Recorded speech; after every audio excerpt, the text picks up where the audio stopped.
Hey, what's up guys? In this video, I want to take a look at some test results from some recent testing that I just did with the new Escort MaxCam 360c. Now, there are two things primarily that I wanted to do in this test. Number one, I wanted to see how it performs relative to the competition. According to Escort, they say it performs better than the Max 360c and closer to the Redline 360c, though not quite as good as the Redline. And so I was curious to see, okay, well, let's test and verify to see if this is indeed the case. Second, what I was curious about is I've tested a number of these different radar detector and dash cam combos over the years. Typically what I found is that usually the dash cam is pretty good in these, but the radar detector is pretty lousy. And so I was curious to see if with this new MaxCam 360c, if for the first time we have a combo unit that actually has a decent radar detector. So those are the two things that I wanted to test. And in this video, let's go over the test results and see what we've learned about this new MaxCam 360c. So for testing here, I went back to the Red Barn test course that I've been traditionally using over the years, and right as I was arriving to the test course, it started raining. Now, this honestly wasn't a huge surprise. I've been watching the weather the past couple days, and it looked like there was some rain in the forecast, and I was even having some discussions with people on the forums because, well, how do you do testing in the rain? For multiple reasons, I don't want to test in the rain because, well, rain can actually absorb radar signals and negatively impact your detection range, and so I was like, okay, well, I would ideally rather test in dry conditions. I mean, the usual wardrobe this time of the year is like a raincoat and waterproof shoes, so it's normal. But for testing, I would rather stay dry and have good testing conditions, you know? Nevertheless, we did see some rain when we arrived at the test course. And so for that reason, I was like, okay, we're here. We see a lot of rain all the time anyway. Officers run radar in the rain. Let's just go ahead and test. It's not perfect, but let's see what we find. And so starting with 33.8, we ran with 3 detectors. We tested the Max 360c, the MaxCam 360c, and the Redline 360c. Now, normally in testing, I run with 3 passes with each detector, and then we switch to the next detector and run 3 passes, and then switch to the next and keep going. With this one, because the rain can kind of change over time, we just did 1 pass with each detector, and then immediately switch to the next detector, do another pass, and then switch to another detector and do another pass. And we kept cycling like this, and it turned out to be pretty helpful because when we started our testing, it was raining heaviest at the beginning, and then as we continued testing, the rain got progressively lighter and lighter. And then by the time we finished doing our testing here on 33.8, it had actually stopped raining, and for that reason, we decided to not test the remaining detectors on this frequency because it would probably give those detectors an unfair advantage having, well, dry conditions with no rain.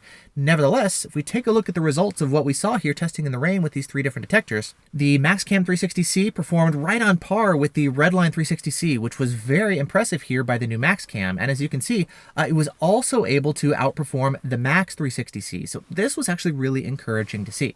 Because it was raining, though, of course, you kind of have to take these results with a grain of salt, but fortunately, it pretty much stopped raining for the rest of the test.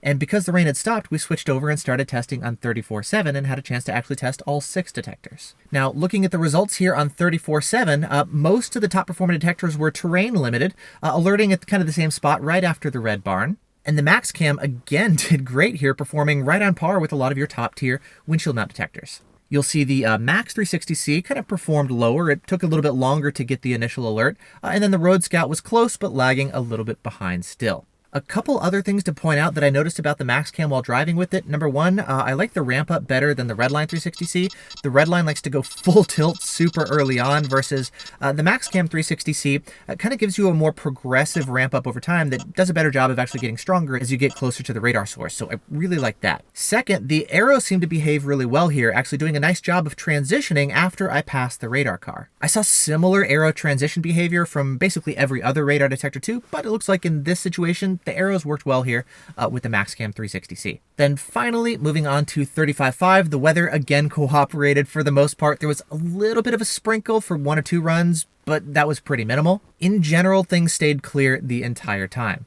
The only real hiccup that I ran into was the phone next to the radar gun. It actually fell off the windshield. The suction cup failed. And when it did, it fell on the radar antenna cable and bumped the antenna positioning ever so slightly. It was a very minuscule amount, almost negligible, but I do want to point that out. Luckily, it happened almost at the very end of the test, and so for the most part, all of the testing is going to be just fine. And the only runs that were affected were the last runs for the Redline 360c and the MaxCam 360c. And for that reason, I put a little star here, a little asterisk, by those test results. Luckily, it didn't seem to make too huge of a difference. The results were the same as what I saw with the other runs with the MaxCam.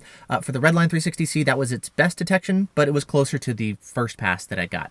Either way, I just wanted to mention that. If we take a look at the 35.5 test results here as a whole, you can see in this case, this is where the MaxCam starts to lag behind the competition, like your V1 Gen 2, your Unit in R7, or your Redline 360c. Fortunately, though, it still managed to outperform your Max 360c, and it definitely beat out kind of Escort or Cobra's previous generation combo, the Cobra Road Scout. In this situation, the Road Scout had some kind of scarily short-range detection, almost getting constant owned here against 35.5. Now, I've had some issues in the past testing the Road Scout, and it had some poor performance, and for that reason, just to be sure, I sent it actually back to Escort, to Cobra for repair.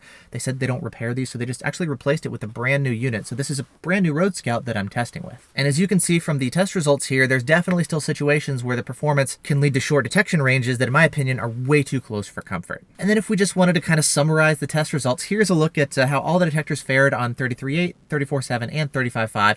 It is somewhat incomplete because only 3 of the detectors were run on 33.8, of course, but it gives you kind of an overall big picture look here at how all the detectors compared here in this test. And so from what I'm seeing so far, it looks like Escort's claim that it performs better than the Max 360c is indeed true. Additionally, it doesn't perform quite as well as the Redline 360c, but in many situations, it can perform right on par. Again, we need to take a look at much more testing to get a sense of, well, in case things aren't terrain limited, how they perform on different tests against different radar guns and different copies of the detector, or all sorts of things. Like, there's so many different variables here, and of course your mileage may vary, and for that reason we need to take a look at a lot more test results to really get an accurate sense of the big picture. Results are going to vary from one test to another, but nevertheless, looking at kind of some initial early test results, things are looking very promising here with this new MaxCam 360c. Again, definitely looks better than the Cobra Road Scout, performs better than the Max 360c, and starts to get closer to the Redline 360c, which is really cool to see. Now, besides long-range testing, I'm still doing a bunch of other tests and real-world driving and stuff, kind of getting familiar with the new MaxCam.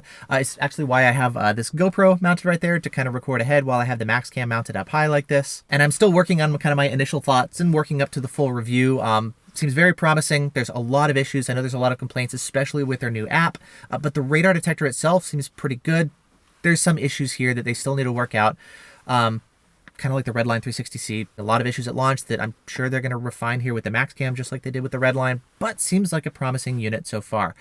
Early adopters, just be aware that, yes, there's some issues. I know the app is still supposed to be updated next month here in October. So early adopters, you're going to be encountering some things. I'm noticing this here again. But again, I'll get to that once I get into my initial impressions and full review. As far as the long-range test results, based on this testing, things are looking pretty promising here. And I just wanted to go ahead and do a quick video and share the results of that with you. And so, yeah, if you want a MaxCam, I'll post a link down in the video description to where you can pick it up. I'll post some additional information to the forum discussion. And if you want to read over the test results, you can find that link down there as well. And so, yeah, that's it for now. Thanks so much for watching. Hope you're all doing well, and I'll see you in the next video.